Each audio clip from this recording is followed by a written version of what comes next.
The 2nd of September, 1939. The British passenger liner, the SS Athenia, departs the docks of Liverpool to journey across the North Atlantic to Canada. Passenger liners in those days were the main means of getting about the world. You had a mixture of classes and a mixture of nationalities. And that was your home for anything up to 12 weeks or more. On the 2nd day of the voyage, the ship is 200 miles from the nearest land, and the passengers are enjoying an evening meal. The Athenia is ploughing through the ocean. Dim light, 7 o'clock in the evening. On board, people are having a drink in the bar, in one or other of the restaurants, having a meal. And suddenly there is a thud. The lights go out. And the ships hit a second time, and then people began to get really scared. Nobody really knows what it is. Maybe they've hit something. Everybody remembered the Titanic. Maybe they'd hit an iceberg. Then the ship began to list. It was very quickly evident that they had to get to the lifeboats. Some were in the water and didn't make it into the lifeboats. Around about 120 lost their lives, and among them were 16 children.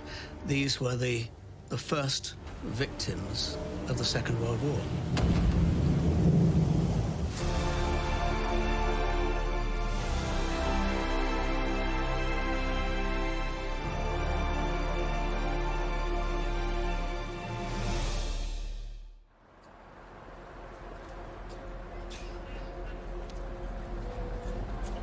On the 3rd of September, 1939, British Prime Minister Neville Chamberlain declares war on Germany after Hitler invades Poland.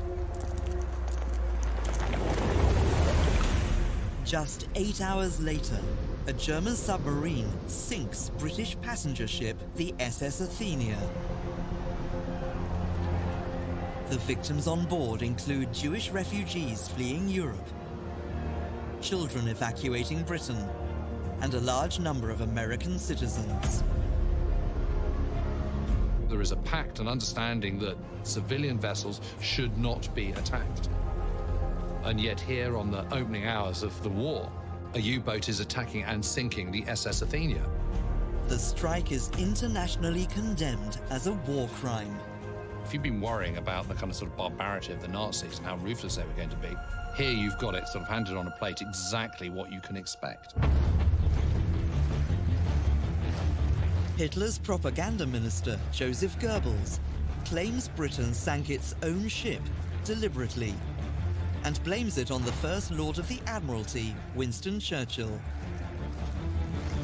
The Germans simply said, we didn't do it. Goebbels sent out a broadcast saying, you know who did it? Churchill did it. He did it on purpose to make Germany look bad. It's fake news. It didn't really happen. A number of Americans appeared to believe that this was true. It didn't last for long, but it's a measure of how this was a propaganda game at this time, as well as a real war in which real people were starting to die.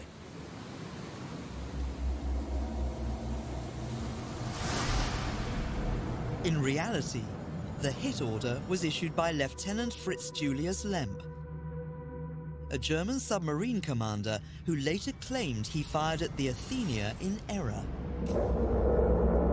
Lemp himself doesn't record the sinking in his logbook because he realizes the mistake he's made. But, you know, it's too late. Can't do anything about it. Britain is quick to react and imposes a naval blockade of Germany. This cuts off the country's merchant supply lines and stops the German Navy, the Kriegsmarine, from launching its warships. But Germany won't be fenced in for long. The Third Reich has a potent weapon that's been years in the making.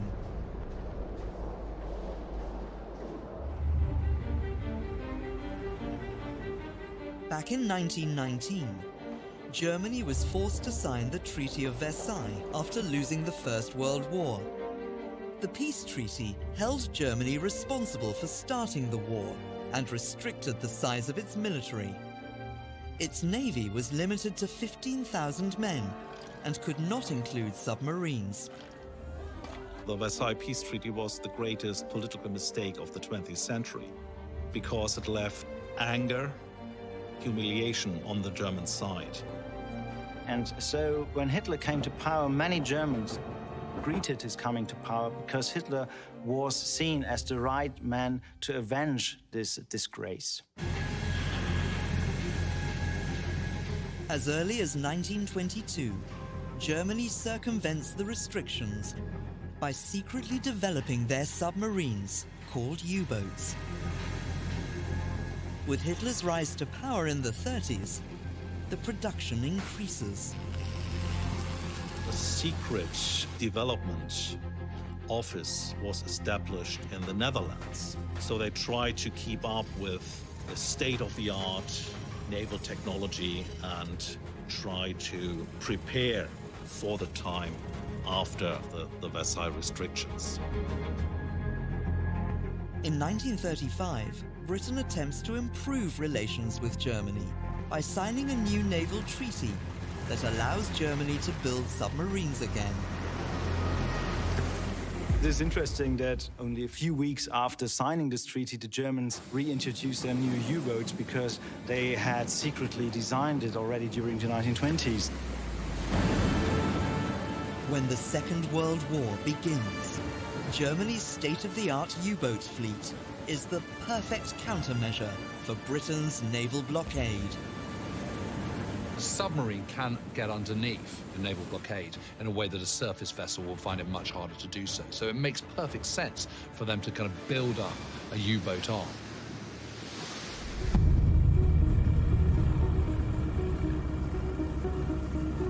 A month after sinking the Athenia, Germany sets out to prove its state-of-the-art U-boats can take on the British Royal Navy. Everyone in Germany knows that the Royal Navy is huge, knows that this Britain is a maritime power. So you can get one over Britain. That looks really good. The German Navy's High Command order a daring U-boat commander called Günther Prien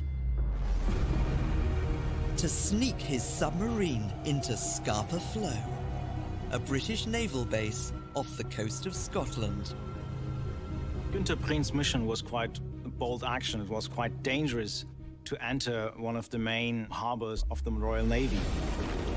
However, the home fleet was at sea, and only the old, obsolete battleship Royal Oak was still at anchor, and so she became his prime target. Prien fires several torpedoes at the Royal Oak while she's still at her mooring. The ship turned over to its side very fast indeed. Within minutes, the crew were into the sea, gasping for air, and within a matter of hours, 833 serving officers and men had drowned.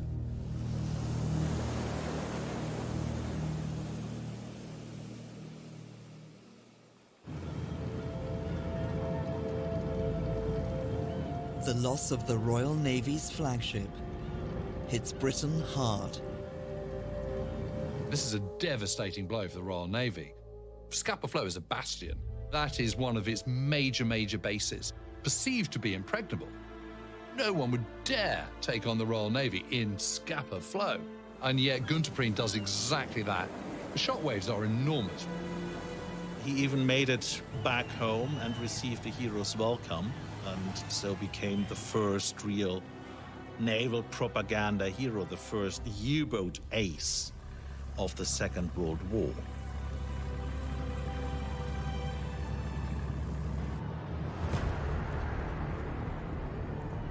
Prien was handpicked for the mission by Admiral Karl Dönitz, the commander-in-chief of the U-boat fleet. Dönitz was a very charismatic leader. And so he was admired by most of his U-boat crews. They called him Uncle Karl, the Lion. Karl Dönitz was convinced that U-boats were the only means that could actually win a naval war against Britain. This was also one of the reasons for this attack on Scapa Flow. Dönitz is only getting started. Every day, Britain's merchant ships cross the world with 70% of the country's food, and he has a plan to savagely attack them. He believed that the U-boats could destroy Britain by sinking enough tonnage of ships to prevent the supplies that Britain depended on from fuel, food, wood, raw materials, steel, for keeping a war economy going. So it becomes German Nazi policy very quickly to just sink ships, merchant and military ships. Dönitz believes he can starve Britain into submission if Hitler will give him 300 U-boats, the number required to have 100 submarines in the Atlantic at any one time. So you have a third out at sea, a third going back and forth, a third training up and doing repairs and all the rest of it.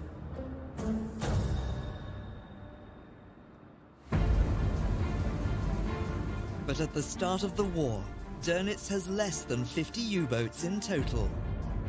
And his request for a larger fleet is undermined by his boss, Admiral Erich Raeder, the commander-in-chief of the Kriegsmarine.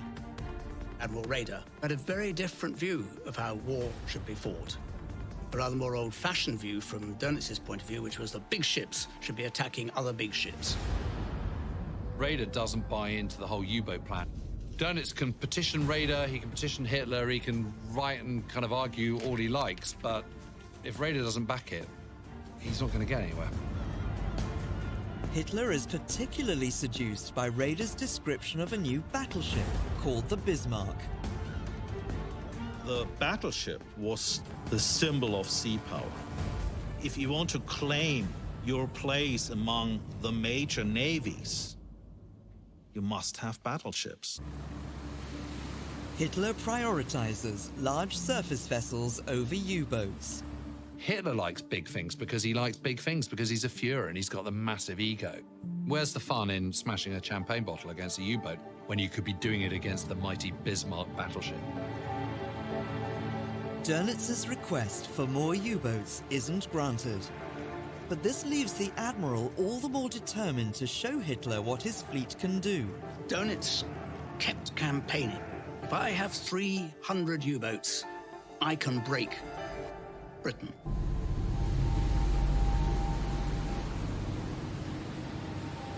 As the Battle of the Atlantic ramps up, the British Navy respond to the U-boat threat by using warships to escort merchant vessels across the Atlantic in convoys.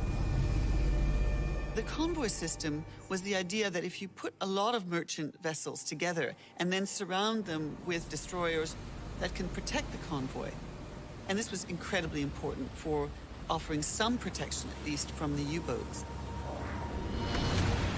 These destroyers are equipped to kill U-boats with guns and torpedoes. But the most effective weapon is an anti-submarine device called a depth charge. What a depth charge is, basically it's a mine.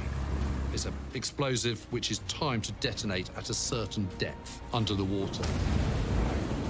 So it goes in, sinks, and then goes boom. And the whole idea is to send over a lot and just sort of shower an area of the sea with high explosives and hope that the U-boat is trapped in the middle of that.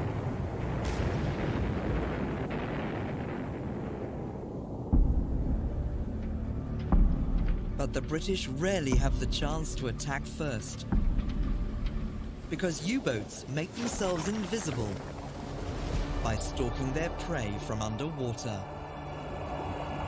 The British struggle to see them with a basic radar system.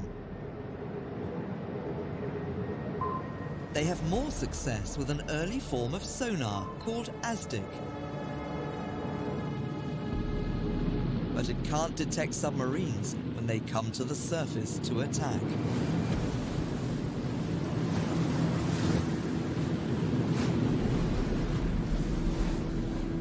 For the German U-boat commanders, convoys can also be challenging to spot in over 40 million square miles of Atlantic Ocean. But Dönitz has an ingenious solution. Instead of the U-boats operating solo, traveling around searching for British ships like lone wolves, he said, we'll fight the British as a wolf pack. Dönitz calculated if you took a line of them, stretched them across the North Atlantic so that they would be more likely to encounter a convoy, and then they would, by radio, contact one another and congregate on where that convoy was located.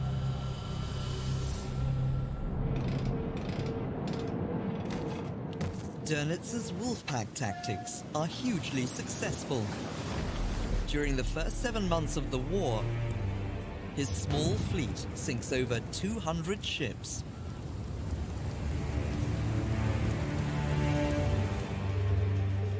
But the U-boat's reliance on communication is also its Achilles heel. The radio messages were a weakness because they could be intercepted by the British, and they could localize where the U-boats were, and they saw, okay, they have detected our convoy. Obviously, there's a lot of radio traffic going on, and there's something going to happen. If the British could understand the radio messages, they could anticipate wolfpack attacks and divert the convoys to safety. The problem was, you got this material, but it was just gobbledygook. It didn't make any sense. The Germans are sending the messages in Morse code after encrypting them with a top-secret device, the Enigma machine. It looked like an old electric typewriter. Behind it were 3 wheels that spun around. When you typed onto the keyboard one letter, another letter in the alphabet would come up.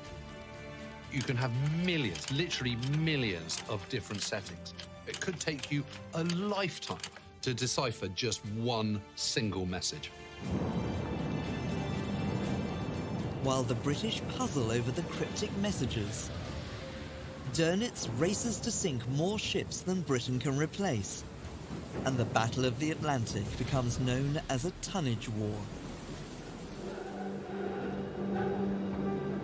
But the human cost is impossible to hide from the public. During the Battle of the Atlantic, the Germans sink over 4,000 British ships, and more than 29,000 seamen lose their lives. The losses weren't advertised because it was something that was felt that it would affect morale. People weren't really supposed to know how terrible it really was. But it was impossible to disguise it because, of course, people worked at the docks. People knew that ships were coming in or supposed to be coming in. Tens of thousands of merchant seamen lose their lives in the Second World War. And, you know, it's something that's pretty forgotten. Been to sea 50 years. Torpedoed twice. Surely hasn't got a U-boat to sink me. I'm still game to go again. Sometimes a designated rescue ship travels with the convoys because it's too risky for the other ships to stop. Their instinct is to stop and pick up survivors. But if you do, you will be the next victim. To see that ship on its end going down with lots of smoke and flames, that would make me sad. I saw that happen during the night on many occasions. I saw men trying to swim in oil on fire, and heard him call his final call when he realized we were not going to pick him up.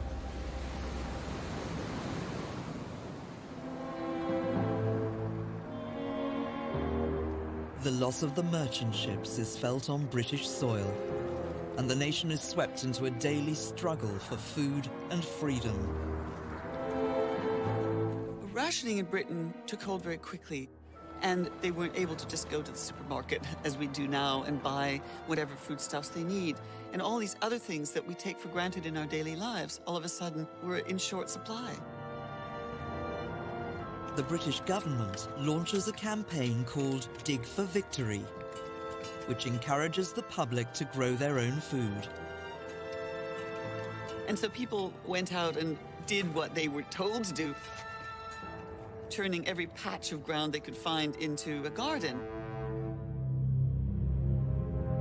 By June 1940, Denmark, Norway and France are all under Nazi control, and Dönitz claims naval bases along the west coast of France. His U-boats now have direct access to the Atlantic and sink ship after ship. Dönitz personally meets his submarine crews at the port, and the German propaganda machine goes into overdrive, celebrating the so-called happy time. They love building up their aces and their heroes and putting them all over the newspapers and the newsreels. And Dönitz makes great play of this as well, because he understands what media is all about. He wants to put the U-boat arm absolutely at the forefront so he gets more U-boats. So when successful U-boat crews arrive back into port, what he tends to do is go and meet them, and they have champagne, and the commander's given flowers, and he shakes them by the hand, and the press photographer's there, and the film cameras are rolling, and all the rest of it, so that everyone can see the great heroism and success of these U-boat crews and these wolf packs. And there's something exciting and exotic and deadly about the term wolf pack, let alone kind of what they're actually achieving. U-boat aces like Otto Kretschmer become poster boys for the Third Reich. And in just 16 patrols, he sinks 47 ships.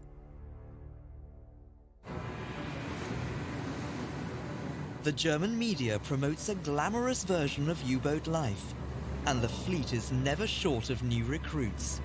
The propaganda tried to persuade the public that they had a good time, but it was more like an exception.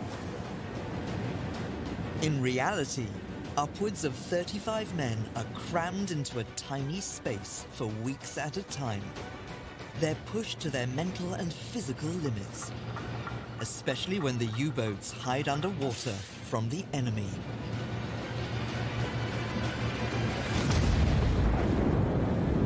You are hardly allowed to breathe.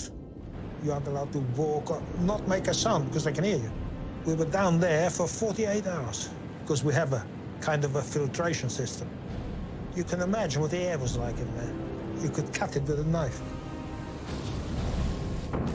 And you were hanging near the top, gasping to get some air. It's very interesting because if you are being attacked by a U-boat, you feel that the U-boat holds all the aces. You know, it's this kind of hidden ghost stalking you in the shadows. But if you're on a U-boat, you're under the water.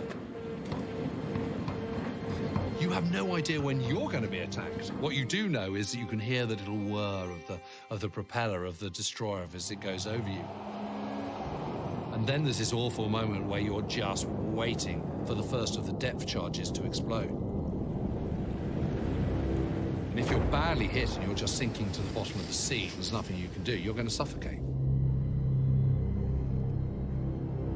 When the U-boat propaganda catches Hitler's attention, he increases submarine production. But as the wolf packs grow in number, so does the volume of their coded messages.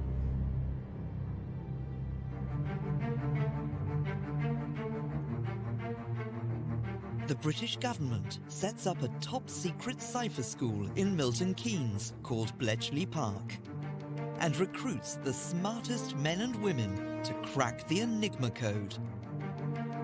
The code breakers are led by a brilliant 28-year-old mathematician called Alan Turing. Alan Turing was very eccentric, had a very different way of looking at the world. He was the head of Hut 8, which was the head of cracking the Enigma code. Turing develops a machine first built by Polish code breakers, which aims to mimic the Enigma device. Turing is a pioneer of the computer. You know, it's an unbelievably complex piece of equipment. And what he is brilliant at is using electronics and mathematics together to try and crack those codes. His team is joined by Cambridge graduate Joan Clark, who makes a significant contribution to the code-breaking efforts. Clark identifies patterns or phrases that repeat in the Germans' messages, which the code breakers call cribs. Heil Hitler appeared very often. And so if you got those letters in the code, then you could start to apply those letters to other letters and start to work out what the message said. These cribs are fed into Turing's machine, which can then decrypt the full message.